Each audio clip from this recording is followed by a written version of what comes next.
నమస్తే. Welcome to mirror TV. నేను పవన్. మన తెలంగాణ వచ్చి దాదాపు 10 సంవత్సరాలు పూర్తయింది. 11వ సంవత్సరం తెలంగాణ మనం సాధించుకొని. ఈరోజు ఏదైతే డిసెంబర్ 3 తారీఖు తెలంగాణ కోసం బలిదానం చేసిన కాసోజు శ్రీకాంతాచారి వర్ధంతి. మనం దీని గురించి మాట్లాడే ప్రయత్నం చేద్దాం. అసలు తెలంగాణలో కొట్లాడి తెచ్చుకున్న తెలంగాణలో ఏ విధంగా మార్పు జరిగింది? ప్రజలు కోరుకున్న మార్పేంటిది? కాంగ్రెస్ ప్రభుత్వం ఇస్తున్న మార్పేంటిది? అనే విషయాలపై మనం మాట్లాడే ప్రయత్నం చేద్దాం. మనతో పాటు బీఆర్ఎస్ పార్టీ ప్రధాన కార్యదర్శి, బీఆర్ఎస్ సీనియర్ లీడర్, తెలంగాణ ఉద్యమకారుడు డాక్టర్ తక్కెలపల్లి రవీందర్ గారు మనతో పాటు ఉన్నారు. అన్న నమస్తే అన్న. నమస్తే.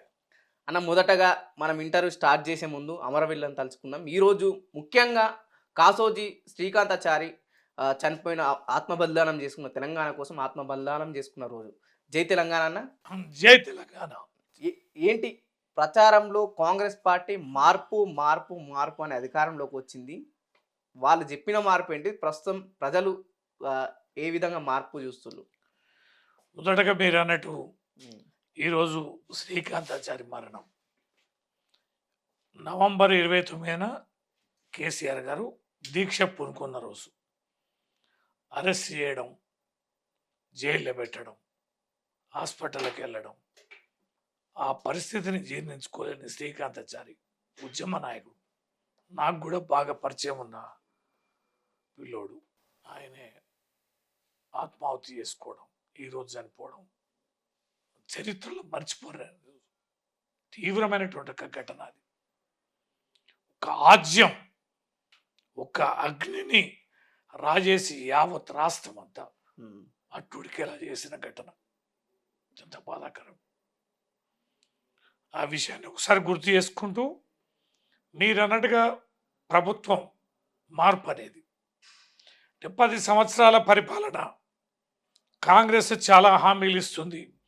100 రోజుల్లోనే 6 గ్యారెంటీల 13 హామీలను అమలు పరచడమే కాకుండా ఆకర్షణాయుతమైన 420 హామీలు ఇవ్వడం, ఇవన్నీ ఒక ఎత్తు అయితే ప్రజలు కూడా ఎక్కడనో కాస్త 10 ఏళ్ళ నుంచి ఉన్న ఎమ్మెల్యేలను కూడా వ్యతిరేకత రావడం, బీఆర్ఎస్ పార్టీ కూడా ఎమ్మెల్యేలని కొంతమందిని మార్చేమని ప్రజల నుంచి వచ్చిన విజ్ఞప్తిని కూడా పట్టించుకోకపోవడం, ఇటు ఎమ్మెల్యేల మీద వ్యతిరేకత, ఇటు ఒక మార్పు అనేది కావాలని కాంగ్రెస్ పార్టీ రేవంత్ రెడ్డి చేసిన అనేక విషపూరితమైన ప్రచారాలు, ఇవన్నీ కూడా ఒక 4 జిల్లాల్లో తీవ్ర ప్రభావాన్ని చూపింది.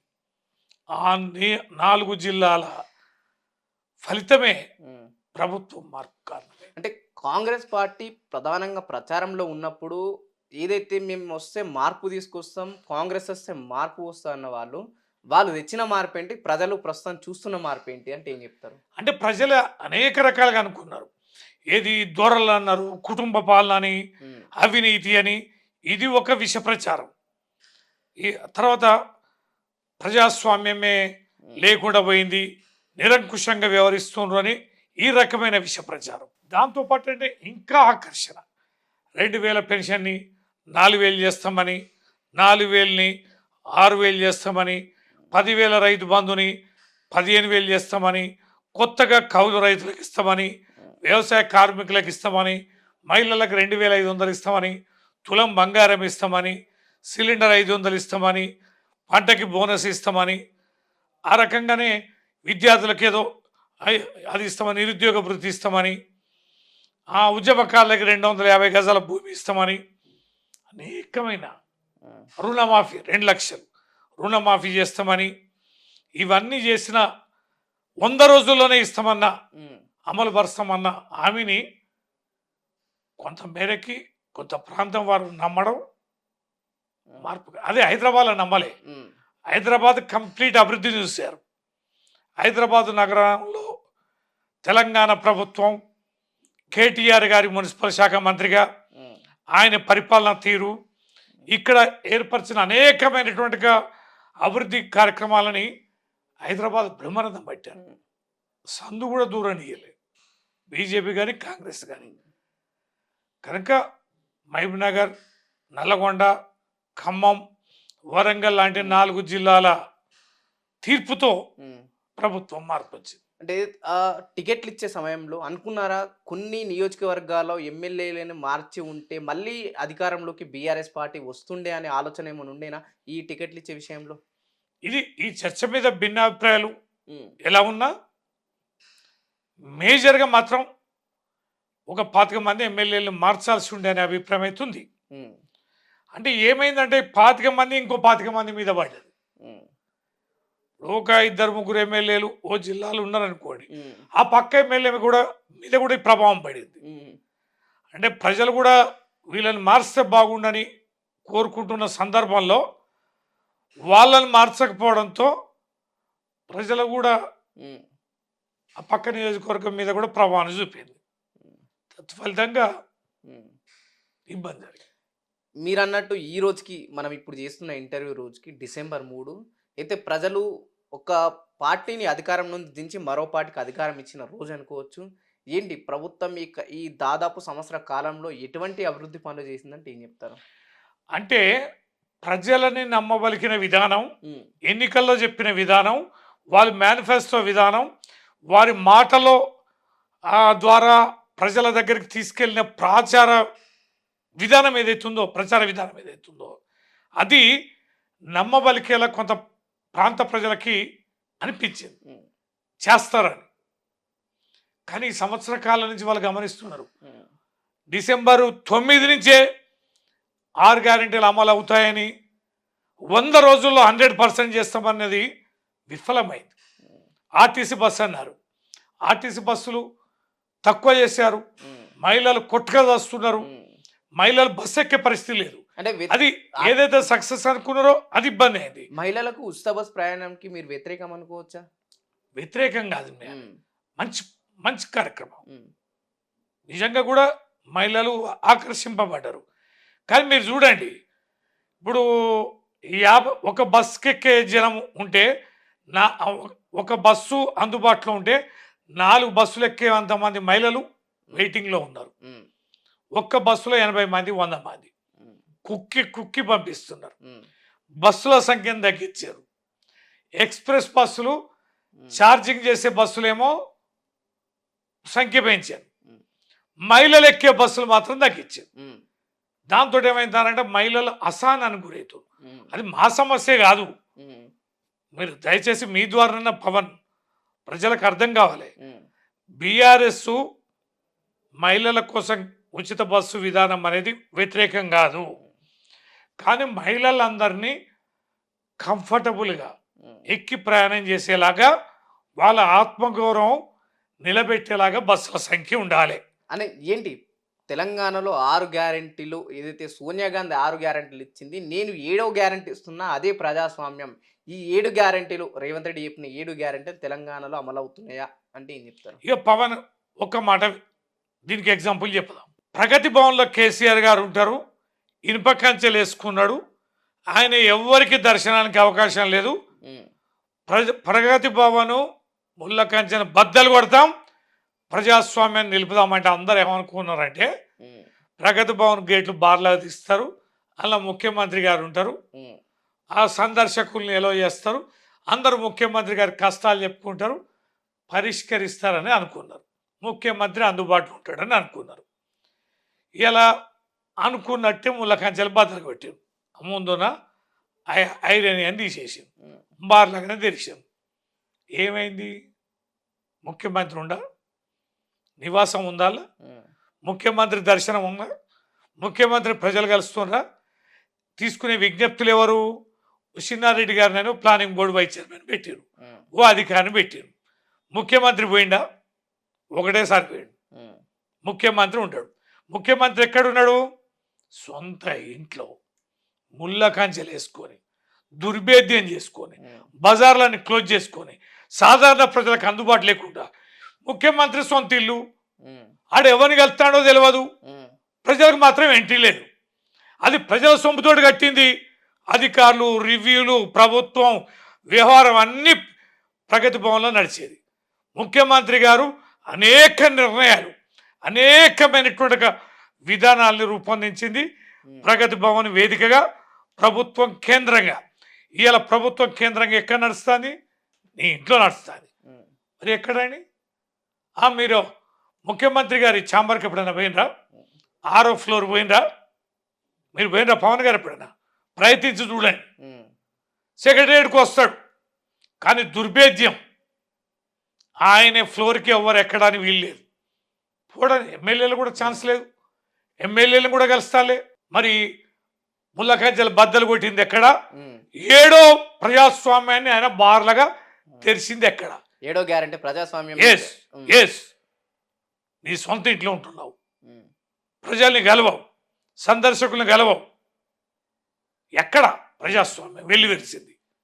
అన్న తెలంగాణలో ప్రస్తుతం ప్రధానంగా నడుస్తున్న చర్చ తెలంగాణ రూపురేఖల్ని మార్చేస్తుళ్ళు, తెలంగాణ తల్లి విగ్రహాన్ని మార్చేస్తుళ్ళు. ఏదైతే గతంలో బీఆర్ఎస్ ప్రభుత్వం తెలంగాణ ప్రభుత్వం కేటాయించిన ఆ లోగోలు కూడా మారుస్తుళ్ళు అంటున్నారు. నిజంగా ఈ మార్చడం వల్ల ఎటువంటి లాభాలు ఉంటాయి? దేనితోటి వనగూరింది? ఉమ్, టీఎస్ను టీజీ అన్నావు, ఉమ్, రూపాయి బెనిఫిట్ ఉందా? ఉమ్, ఎంత ఖర్చు అండి అది? ఇప్పుడు అన్నిటి మీద టీజీల బోర్డుల మీద రాయాలి, టీఎస్లు తీసి టీజీలు రాయాలి. ఖర్చా లాభమా? టీజీ ఏందండి? ఇప్పుడు తెలంగాణ, టీ అంటే తెలంగాణ, ఎస్ అంటే స్టేట్, ఉమ్, తెలంగాణ స్టేట్, తెలంగాణ రాష్ట్రం. టీజీ ఏందండి? అర్థం ఉందా? అది తర్వాత తెలంగాణ తల్లి అద్భుతంగా ఉమ్, ఉద్యమ రూపం మాందంగా లక్షలాది మంది ప్రజలు యాక్సెప్ట్ చేసిండ్రు, కొనియాడినరు, దండలేసిండ్రు, దండం పెట్టిండ్రు, స్ఫూర్తిగా తీసుకుని పోరాటం చేసిండ్రు. ఉమ్, మరి ఇలా మార్పు అది ఎందుకండి? ఉమ్, ఉద్యమం ఉందా ఇప్పుడు? తెలంగాణ తల్లి ఉద్యమ సమయంలో నువ్వే మా తల్లి, ఉమ్, నీ కోసం పోరాడుతున్నావు, కనికరించమని అన్నారు. ఇప్పుడు మార్పేందండి? ఉమ్. ప్రభుత్వం లోగో అందులో ఏమున్నాయి? చార్మినార్ ఉన్నది, కాకతీయ తోరణం ఉంది. దాంట్లో మార్పేందండి? ఉమ్, తుగ్లకు వ్యవహారం కాకపోతే ఉమ్, నీవు పరిపాలించాల్సింది నీ 6 గ్యారెంటీల అమలు, 100 రోజుల అమలు, ఏ ఆకాంక్షలని ఎరగ చూపి ప్రజల్లోకి చెప్పి హామీ ఇచ్చి నమ్మ బలికి దేవుళ్ళ మీద ప్రమాణం చేసి ఉమ్, నువ్వు ఓట్లు అడిగినవో ఆ ప్రజలకి న్యాయం చేయాలి కదా, హామీలను నెరవేర్చాలి కదా. మూసి అంటావు, హైడ్రా అంటావు, ఉమ్, లేకపోతే తెలంగాణ తల్లి మార్పు అంటావు. రాజీవ్ గాంధీ విగ్రహం తీసుకొచ్చి సెక్రటరియట్ ముందు పెట్టినాడు. ఉమ్, అక్కడ తెలంగాణ తల్లి పెట్టేది ఉండే, ఉమ్, దానికి కేసీఆర్ గారు కేటాయించిన స్థలం అది, అక్కడ పెడుతున్నాం. ఇటు అమరవీరులది స్మారక దీపం, అమరజ్యోతి. అమరజ్యోతి, ఉమ్, ఇటు సెక్రటరియట్, ఉమ్, అటు అంబేద్కర్, మధ్యలో తెలంగాణ తల్లి. ఉమ్. రాజీవ్ గాంధీకి తెలంగాణకి ఏమైనా కన్సర్న్ ఉందా అండి? అంటే కాంగ్రెస్ పార్టీ తెలంగాణ ఇచ్చింది కాబట్టి ఆ కుటుంబానికి గౌరవంగా మేము విగ్రహం పెడుతున్నామని కాంగ్రెస్ పార్టీ బలంగా చెప్పడం జరుగుతుంది. రాజీవ్ గాంధీకి ఏం సంబంధం అంటారా? ఉమ్, కాంగ్రెస్ పార్టీ ఏం సంబంధం? కాంగ్రెస్ పార్టీ ఉంటే తెలంగాణ సెంటర్లో పెట్టుకో, ఉమ్, అది అధికారిక కేంద్రం కదా. ఆ గడ్డకి రాజీవ్ గాంధీకి ఏమైనా సంబంధం ఉందా? తెలంగాణ నిర్ణయం రాజీవ్ గాంధీదా? ఉమ్, కాదు కదా. సుదీర్ఘ తెలంగాణ ప్రజల పోరాటం. ఉమ్. ఇచ్చి తెలంగాణ ఇచ్చింది జయశంకర్ గారిది పెట్టు. తెలంగాణ ఇచ్చిందే కాంగ్రెస్ పార్టీ అంటున్నారు కదా. అరే పార్టీ ఇస్తే నీ పార్టీ కార్యాలయంలో పెట్టుకోవే, ఉమ్, నీ పార్టీ కార్యాలయంలో పెట్టుకో, ఉమ్, ఏదైనా రోడ్డు మీద పెట్టుకో. కానీ ప్రతిష్టాత్మకమైన అధికారిక కేంద్రమైన ఉమ్, అమర జ్యోతి దగ్గర కాదు కదా పెట్టేది, సెక్రటరియట్ ముందు కాదు కదా పెట్టేది. ఉమ్, దేశం కోసం చనిపోయినానంటారు. శ్రీలంకలో ఏళ్ళు దూరిస్తే తమిళులు చంపితే దేశం కోసం ప్రాణం అర్పించారని చెప్తారు. ఉమ్. అర్థం ఉండాలి కొద్దిగా. కాంగ్రెస్ పార్టీ అధికారంలోకి వచ్చిన తర్వాత రైతులు సంతోషంగా ఉన్నారా?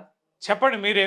ఉమ్, మీ మిర్రర్ టీవీ అలా మీ దగ్గరికి ఇంటర్వ్యూ రావడానికి ముందు నేను చూసిన చాలామందిని మీరు ఇంటర్వ్యూ చేశారు, రైతుల్ని. ఉమ్, చెప్తున్నారు అక్కడ బోనస్ ఇస్తామన్నారు, ప్రతి గింజకి బోనస్ ఇస్తామన్నారు. ఇవాళ సన్నోట్లకే ఇస్తామంటారు. ఉమ్, సన్నోట్లంతా ప్రైవేట్ మార్కెట్లకు కొంటారు, గవర్నమెంట్ కళ్ళాలకు వచ్చిపోయారు. సన్నోట్లను ఎట్లా కొంటారు పవన్ గారు అంటే, పచ్చి వడ్లని పొలంలో పోయగానే ట్రాక్టర్లు వేసి మిల్లుకు పట్టుకపోతారు. ఉమ్, తూర్పార కూడా పట్టారు పచ్చి వడ్లని. 2600, 2800, 3000 వరకు కూడా అమ్ముడుపోయినాయి. అవి ఆరబెడితే నువ్వు 2300 ప్లస్ 500 బోనస్ ఇస్తే కూడా తక్కువనే. ఉమ్, వీళ్ళు ఎట్లా కొంటారు? కళ్ళాల్లో ఆరబెట్టాలి, కళ్ళాలు ఉండాలి, ఉమ్, వర్షం, తుఫాన్లు, ఉమ్, తర్వాత ప్లేస్ ఉండాలి ఆరబెట్టడానికి, తూర్పాల పట్టాలి. అప్పుడు వేడి తగ్గుద్ది. మళ్ళా దాంట్లో కోతలని ఉంటాయి, తరుగు అందిస్తారు. ఇవన్నీ తీసినాక అక్కడికి వచ్చేది ఎంత అండి? నువ్వు కళ్ళాలకు రాకుండానే సన్నోడ్లం పోతారు. అంటే బోనస్ ఎగ్గొట్టినట్టే కదా. ఇది రైతుకు నచ్చుద్దా? రైతు మెచ్చేదేనా? అన్యాయం కాదా ఇది? ఇదొక అంశం. ఇక నువ్వు రైతు భరోసా అన్న మోసమే కదా, అదే దగానే కదా. తుమ్మల నాగేశ్వరరావు గారు రైతులు ఏదైతే రైతు బోనస్ ఎక్కువ కోరుకుంటున్నారు, రైతు బంధు చాలా మంది వద్దంటున్నారు, ఇట్లాంటి వాక్యాలు కూడా చేయడం జరిగింది. నిజంగానే రైతులు రైతు బోనస్ ఇంత కోరుకుంటున్నారు? చిల్లర కామెంటు అంత సీనియర్ మంత్రి బరిదెగించి మాట్లాడితే ఎవడు సమాధానం చెప్తాడు? ఇప్పుడే మీకు చెప్పిన కదా పవన్ గారు, దొడ్డోట్లకు బోనస్ లేదు, సన్నోట్లు మార్కెట్లకు రావడం లేదు. ఈయన బోనస్ ఎవడు అడుగుతాడు, బోనస్ ఎక్కడ ఇస్తాడో చెప్పమను. రైతు బంధు బంద్ ఉండాలి మాట్లాడడానికి. రైతు బంధు బంద్ అయిపోయినట్టేనా తెలంగాణలో? రైతు భరోసా వేరు, రైతు బంధు వేరు. రైతు బంధు మా ప్రభుత్వం ఇచ్చింది ఎకరాకి 10,000 సంవత్సరానికి. రైతు భరోసా 15,000 ఇప్పటి వరకు ఇయ్యలే. ఇంకా విధి విధానాలు అడుగుతాడట, రూపొందిస్తారట. సంక్రాంతి తర్వాత ఎవరికి ఇస్తారో చెప్తారట. మొత్తం అల్లికి అల్లి సున్నా. ఇక వీదంటాడు, అదంటాడు. నిబంధన ఇప్పుడు రుణమాఫీ పెట్టినట్టే. రుణమాఫీ 60% మందికి రుణమాఫీ చెందలే. తెలంగాణలో పూర్తిగా రుణమాఫీ అయిపోయిందని రుణమాఫీ చేస్తున్నారు కదన్న. రుణమాఫీ మీరు ఏ బ్యాంక్ కన్నా పోండి, ఏ సొసైటీ కన్నా పోండి, 40%కు మించి రుణమాఫీ జరిగిందంటే నా ఎమ్మెల్సీ పదవికి రాజీనామా చేస్తాం. పోదాం. ప్రభుత్వానికి ఛాలెంజ్ చేస్తున్నారు. ఎస్ ఛాలెంజ్, సవాల్. మేము మీరే టీవీ ద్వారా నేను సవాల్ చేస్తారా, మొత్తం రాష్ట్రంలో నువ్వు ఇచ్చింది 40% మంది, 60% మందికి రుణమాఫీ కాలే. తర్వాత రైతు భరోసా ఇవ్వలే, బోనస్ ఎగ్గొట్టినావు, దొడ్డోట్లకి ఇయ్యనన్నావు. దొడ్డోట్లే మేజర్గా మార్కెట్కి వస్తున్నాయి. సన్నోట్లు పచ్చోట్లే మిల్లులకు అమ్ముకుంటున్నారు, వ్యాపారస్తులు కొంటున్నారు. ఇంకేమైంది? కౌలు రైతులకు ఇచ్చినవా? రూపాయి ఇయ్యలే కదా. వ్యవసాయ కార్మికులకు ఇస్తున్నావు, ఇచ్చినవా? ఇయ్యలే కదా. కళ్ళాల కొనుగోలు తడుస్తాయి, లారీలు రావడాలే, గన్ని బ్యాగులు రావడాలే, కాంటా సరిగా కావడాలే, విపరీతంగా తరుగు పెరిట మిల్లులు కోత విధిస్తున్నారు. నానా రకాల విధ్వంసం. మరి ఏంటన్నా మీరు ఒకవైపు కంటిన్యూగా చెప్తున్నారు, ప్రభుత్వానికి ఒకవైపు ఛాలెంజ్ విసురుతున్నారు, రైతులు ఏ విధంగా సంతోషం లేదు, రైతులకు అందాల్సిన ఫలాలు కూడా ఇక్కడ అందలేవు, కానీ ప్రభుత్వం మాత్రం మహబూబ్ నగర్ వేదికగా రైతు పండుగనే పెట్టింది. ఏం చెప్తారు దీనికి? అంతా కాంగ్రెస్ వాళ్ళని అన్ని జిల్లాల నుంచి పట్టుకపోయారు, బస్సులు పెట్టారు. కాసు కాంగ్రెస్ నేతలను క్యాడర్ని తీసుకుపోయి కూర్చోబెట్టుకోరు, సపోర్ట్లు కొట్టించుకోరు. మంచిగా వేసుకున్నారు, సీట్లు వేసుకున్నారు, వాళ్ళందరికీ ఐడి కార్డులు ఇచ్చారు, కూర్చోబెట్టి సపోర్ట్లు కొట్టు. సిగ్గుండాలి రైతు పండుగ. రైతు పండుగ అంటే బహిరంగ సభ పెట్టు, ఓపెన్గా. అది క్లోజ్డ్ మీటింగ్. అది కాదంటారు బహిరంగ సభ. ఎట్లా బహిరంగ సభ ఇది? అది క్లోజ్డ్ మీటింగ్. వరంగల్లో పెట్టిందేమో మహిళల మీటింగ్ అని పెట్టారు. మహిళలు పబ్లిక్ కాదు, డ్వాక్రా మహిళలు ఉంటారు కదా, ఐకేపీ సంఘాలు, వాళ్ళని తీసుకొచ్చి మీటింగ్ పెట్టారు ప్రభుత్వ ఖర్చుతోటి. మొన్న కూడా రైతు పండుగని మొత్తం బస్సులు పెట్టారు ప్రభుత్వ ఖర్చుతోటి అడ్వర్టైజ్మెంట్లు ఇచ్చిండ్రు. అది కాంగ్రెస్ పార్టీ మీటింగ్, అలా కూర్చుంది కాంగ్రెస్ క్యాడర్. అన్న ఇదే మహబూబ్ నగర్కి సంబంధించి అయితే రేవంత్ రెడ్డి గారు ప్రాతినిధ్యం వహిస్తున్న కొడంగల్లో రైతులపైన జరిగిన దాడిని ఎలా చూడొచ్చు? అది చాలా దుర్మార్గమైన చర్య. పవన్ గారు ఎంత తీవ్రమైందంటే, మనం ఫార్మా కంపెనీల కోసం ఎవరైనా పెట్టుకోవడానికి హైదరాబాద్ పక్కన ఇటువైపు 14,000 ఎకరాలు ఓన్లీ ఫార్మా కంపెనీల కోసం గత ప్రభుత్వం అనేక వ్యయ ప్రయాసాలకు వచ్చి కేటాయించినాం. దానికి కావాల్సిన ఇన్ఫ్రాస్ట్రక్చర్ ఇచ్చినాం.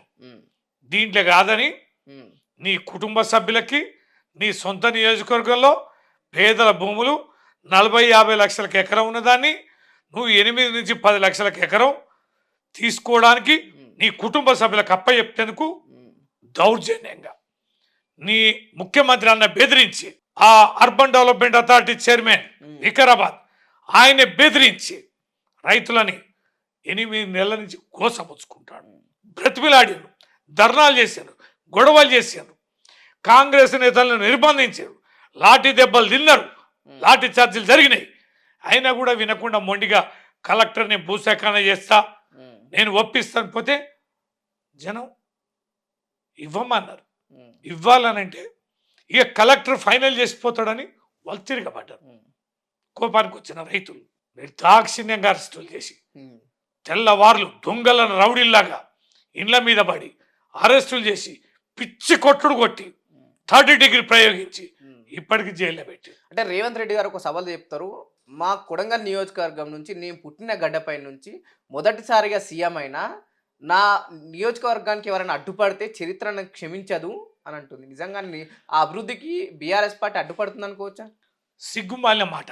ఉమ్, ముఖ్యమంత్రి స్థాయిడు మాట్లాడు.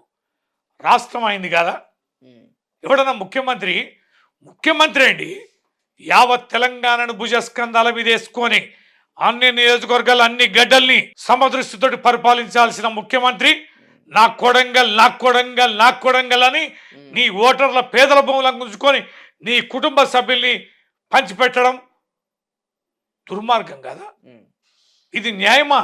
ఉమ్, నీ నియోజకవర్గంలో పేదల భూములను అడ్డి పావుషారు గుంజుకొని నీ కుటుంబ సభ్యులకి విషతుల్యమైన ప్రాజెక్టులని ఫార్మా కంపెనీలను పెట్టడానికి ఇంకా ఏ రకమైన మాట నీవు చెప్పగలుగుతావు? అందుకనే కదా వెనక్కి తీసుకున్నావు. ఉమ్, ఫార్మా కంపెనీలు పెట్టను, ఇప్పుడు ఉద్యోగాలు కల్పించే ఉపాధినిచ్చే ఇతర రంగాల పరిశ్రమలు పెడతానని మళ్ళీ తిరిగి మరో నోటిఫికేషన్ అది రద్దు చేసాను. ఉమ్, మళ్ళీ దొంగదారుల మళ్ళీ పైసలు పెంచి ఎక్కువ డబ్బులు ఇస్తా మీకు ఉద్యోగాలు దొరికే పరిశ్రమలు పెడతా. అంతకుముందేమో ఉమ్, ఫార్మాలు ఎవడు పని చేస్తారా? అవును. పేదోళ్ళకు ఉద్యోగాలు అందులో ఏముంటాయి? ఉండవు. తర్వాత నీళ్ళు అది మళ్ళీ విషతుల్యం అవుతాయి, భూములన్నీ అవును. నీళ్ళు కూడా ఖరాబ్ అవుతాయి. ఇప్పుడు అది మానుకొని ఈ పెడతానని మళ్ళీ దొడ్డిదారిని ఇంకో ప్రయోగం. అంటే భూసేకరణ తప్పదంటారా? అని చెప్పేది అదే కదా. ఉమ్, మీరు ఫార్మా వద్దన్నారు కదా, ఫార్మాలు ఉద్యోగాలు రావన్నారు కదా, ఉమ్, ఉద్యోగాలు వచ్చేది పెడతా, పొల్యూషన్ లేని కంపెనీలు పెడతా, ఇండస్ట్రియల్ కార్యాలయం. ఇండస్ట్రియల్ కారిడార్ పెడతా అని ఉమ్. మళ్ళా ఇంకెక్కువ భూములు సేకరించడానికి ప్రయోగం. అంటే ఫైనల్ గా భూసేకరణ మాత్రం తప్పదు ఏ విధంగా అయినా సరే. ఎస్, అంటే మీ దృష్టిలో ప్రభుత్వం భూసేకరణ చేయడం ఎలా చూడొచ్చు?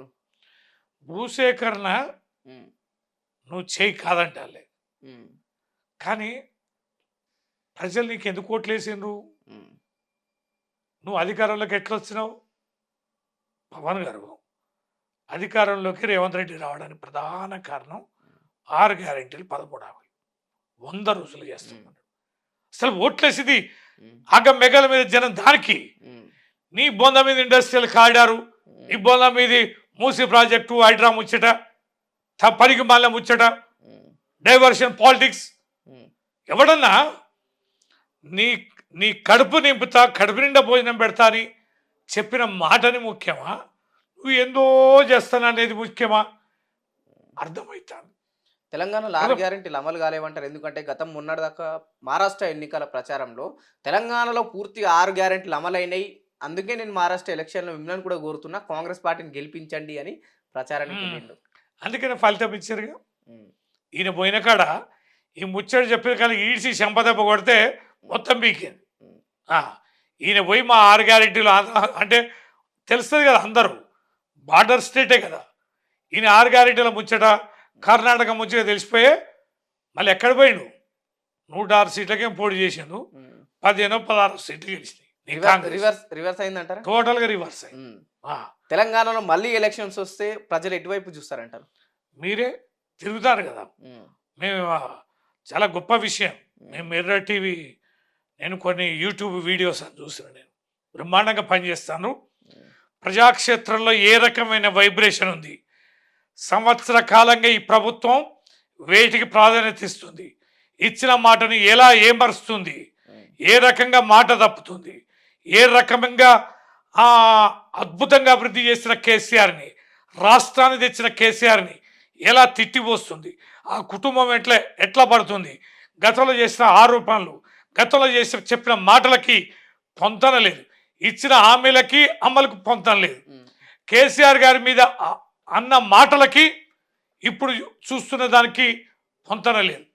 కనుక అబద్ధాల కోరు, దగా కోరు, అత్యంత దుర్మార్గమైన మాటలు చెప్పి నమ్మించి మోసం చేసిన దుర్మార్గుడు, ఈ రాష్ట్రాన్ని పట్టిన చీడ పురుగు, అవినీతి పరుడు ఈ రేవంత్ రెడ్డి అనేది ప్రజలకి తేట తెల్లమైతుంది. కోపం వస్తుంది, అసహనం వస్తుంది.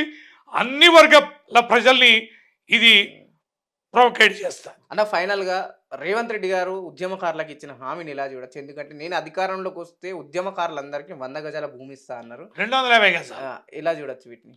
అదే పచ్చి మోసం. హ్మ్. కేసీఆర్ గారు మోసం చేసిండు ఉద్యమకారులని. హ్మ్. ఉద్యమకారులను నన్ను నమ్ముకోండి, మీరు బ్రహ్మాండంగా ఇల్లు కట్టుకోవచ్చు, అద్భుతమైన 250 గజాల ఇంటి జాగనిస్తా, ఇంకా కొందరికి పెన్షన్లు ఇస్తా, ఇంకా మీకు మీ కుటుంబాలలో ఉద్యోగాలు ఇస్తా, రకరకాల నమ్మబలికే మాటలు.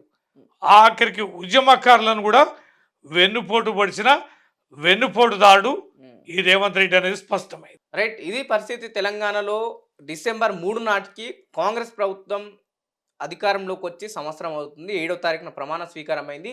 చూద్దాం ప్రభుత్వం ఇప్పటికైనా ఏదైతే గతంలో ప్రచారంలో ఉన్నప్పుడు ఇచ్చిన హామీలు కావచ్చు, లేకపోతే ఇతరితర పథకాల విషయంలో కావచ్చు, ప్రజలకు అమలయ్యే అవకాశాలు ఉన్నాయా? లేకుంటే ఇదే ధోరణిలో ఇంకా ముందుకెళ్తదా? వేచి చూడాల్సిన అవసరం ఉంది. చూస్తూనే ఉండండి మిర్రర్ టీవీ.